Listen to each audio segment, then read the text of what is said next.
So it's been a pretty good while since I got started with O-Gauge about 2 years ago. So I figured it's time to start working on a permanent layout so my equipment finally has a place to live and play. I've had about a dozen various setups over the past 6 months, and I think I finally got some track plan ideas that I am happy with. Before we get started with absolutely anything, we needed to establish a list of things that the layout needs to do and a couple of things I want to do with the layout. So let's start with the things that the layout needs to do. So obviously the layout needs to run, that's a given, but I have a very wide variety of motive power. It's a very diverse group with some railroad cars ranging from the pre-war era to a MTH locomotive that was built just last year. So it needs to be able to support all of these locomotives. Most of these will run on pretty sharp curves, but not all of them will. So we're going to need to be able to support all locomotives.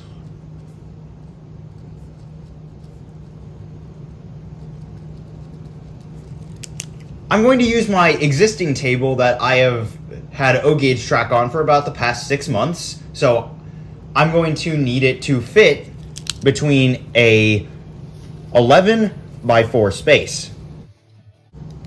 So these are really the only requirements. I have to work around. Certain layouts will require more or less. So let's talk about things that I want to add on the layout.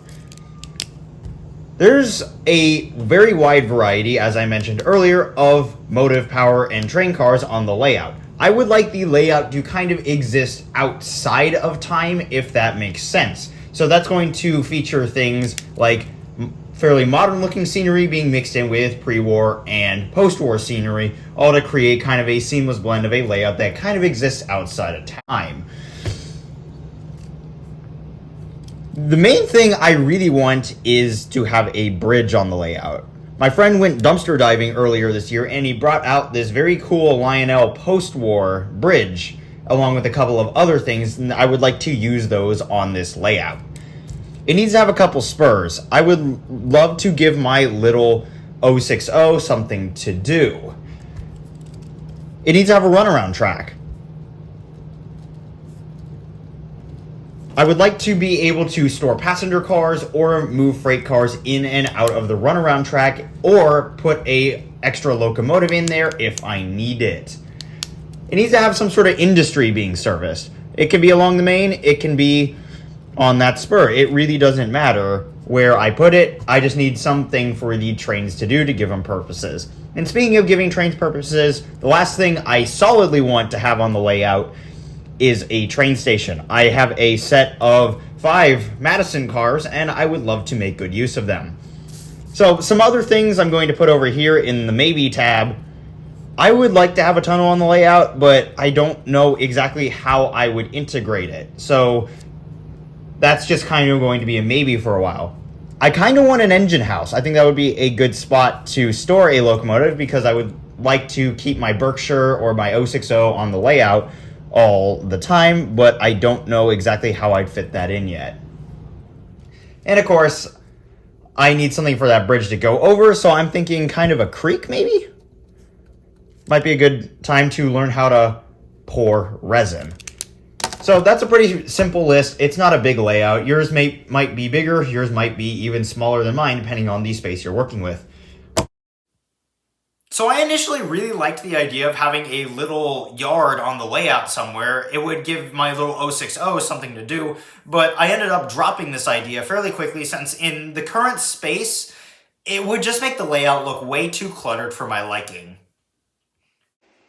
I want this layout to kind of exist outside of any time period, so all my equipment looks right on it in some way. So track choice is going to be pretty important here. Lionel Fast Track was my initial choice. It's very available, and I think it looks quite good, but I've had numerous issues with it, namely the terminal track and the electrical connectivity, and it's a little bit too expensive for my liking. For the better part of a century, model trains have run on tubular track, and I've got quite a lot of Menards tubular track laying around. My plan here is to ballast that track eventually to give it a bit more of a modern look, but have it still retain its classic and timeless feel. The Menards track is pretty well liked, and it slots in very nicely in my budget. Now, curvature is going to be an issue with any layout. I typically run less scale equipment that'll navigate 027 just fine, but I do own some larger units that this layout needs to accommodate. The minimum curve radius on my largest scale proportioned locomotives is 031. Now, I could get away using 031, but these units would look honestly terrible on it. I'm opting to use 042 curves for this layout instead, as they still fit very nicely on my table, the GP units look alright on them, and the largest locomotive that I still would like to add to my collection would still be able to navigate them just fine. I want to have a passing loop and a spur on the layout somewhere, and these locomotives have to navigate those as well. I'm going to use K-line switches for this layout as they offer an 042 tubular switch with an 027 gauge rail profile. All my equipment navigates the 027 rail profile just fine, but the switches do need to be shimmed to match the height of my regular O gauge track. I bought a set of small 1/4 inch shims while I was at Menards last time, so I cut some rough sizes and I'll cover them up with ballast when the time to ballast arrives. 2 of these switches are remote, but I will be using them all as manual switches as it's simply just my preferred method.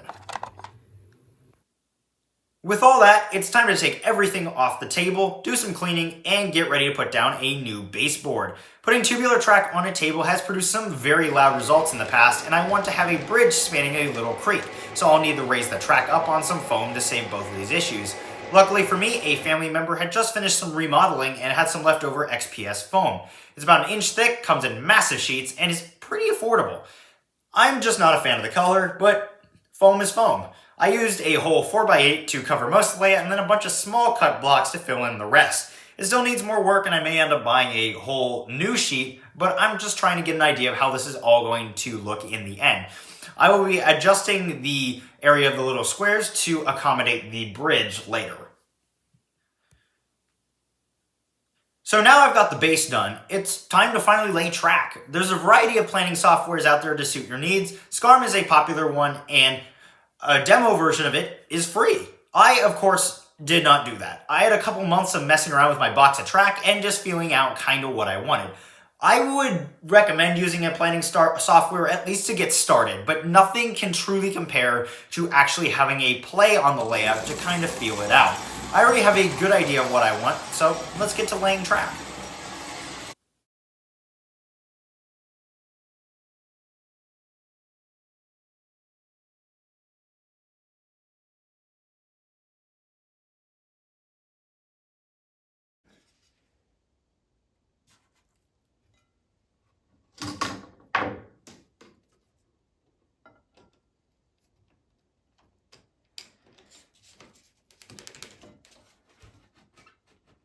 With all of that done, I checked all the tracks for fitment and to make sure the electrical connectivity is good, and started tacking them down. I'm using some 1 1/4 inch hardwood trim nails for this. They are the perfect size.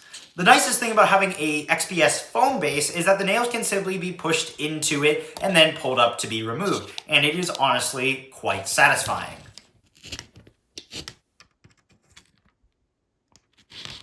With all the nails put in, the only thing I can think of doing is connecting the power supply, putting the train on the track, and having a play.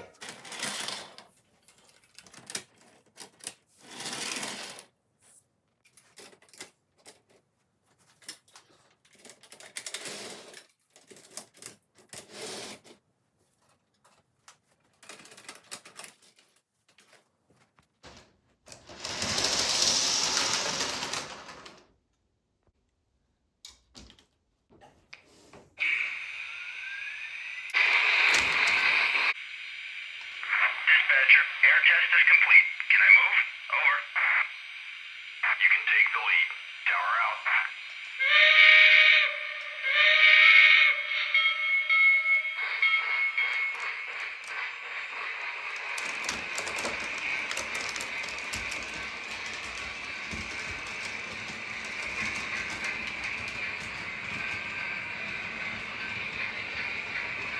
Tower, how's the track look? Are we clear? Over. Just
Buster out. I am very happy with this track plan at the moment. It's enough to make operating the layout interesting enough, but there's not an excessive amount of track to the point that I couldn't put something interesting in the middle. The middle section of the layout is going to consist of the town portion of this railroad. I have some pretty vague ideas of what I want, and as I said earlier, I want to mix modern and vintage buildings here. One of the buildings I really want is the Lionel Shanty Shack with the little flagman that pops out. At the far end of the layout, I want to have a small industry of some sort. I'm currently thinking of a chemical plant for my tank cars. On the longer track, I am considering using that as an engine house track, but I'd have to find an engine house building that I'd like first. The runaround in the back here is really the only place I do not have a vision for at this very moment. I can't think of too much that would make it interesting to look at. There's certainly not enough space for any building that isn't a little shack. If you have any ideas, drop them below. I'll be reading all of them. And that is the current state of the O-Gauge layout. I'm officially past the initial track planning stage and ready to move on to planning the scenery and just generally making the layout look pretty. Hopefully the next installment doesn't take an eternity to come out, but let's be honest, this is me we are talking about. It's going to take forever. But for now, just stay tuned, stay unruly.